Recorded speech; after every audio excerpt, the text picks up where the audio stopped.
Assalamualaikum warahmatullahi wabarakatuh. Waalaikumsalam warahmatullahi wabarakatuh. Innal hamdalillah wassalatu wassalamu ala Rasulillah wa ala alihi wa sahbihi wa man tabi'ahum bi ihsan ila yaumil qiyamah.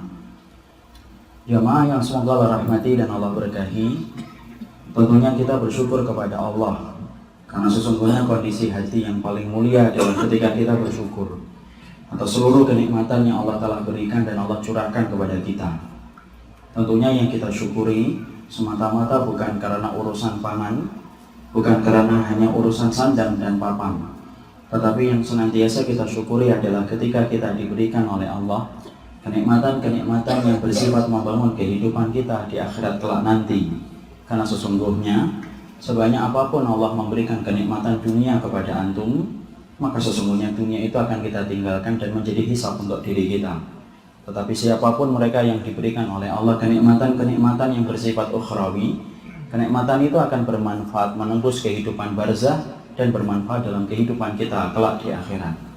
Inilah yang kita syukuri ketika kita senantiasa dimudahkan, bukan mendapatkan dan meraup untung dalam kehidupan perdagangan, tapi kita bersyukur ketika kita dimudahkan untuk melakukan ketaatan dan disibukkan di dalam perkara-perkara ibadah. Karena Allah itu apabila cinta kepada kita dan menyempurnakan nikmatnya kepada kita, maka sesungguhnya Allah itu akan menyibukkan kita di dalam ketaatan dan menyibukkan kita di dalam ibadah.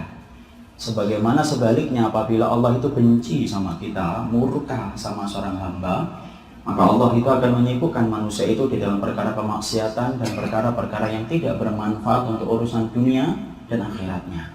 Makanya Rasulullah dengan lisannya yang mulia menyampaikan di dalam hadis yang sahih, wa min alamati sukhtillah ayashkilahu bima la yanfa.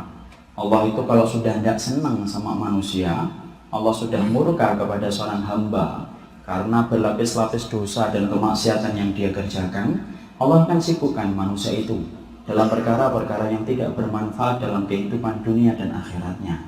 Inilah yang kita khawatirkan apabila kita disibukkan dalam perkara-perkara yang mungkar, disibukkan dalam perkara yang bukan datang dari sunnah Rasulullah, dan tidak disibukkan oleh Allah di dalam perkara ketaatan dan ibadah.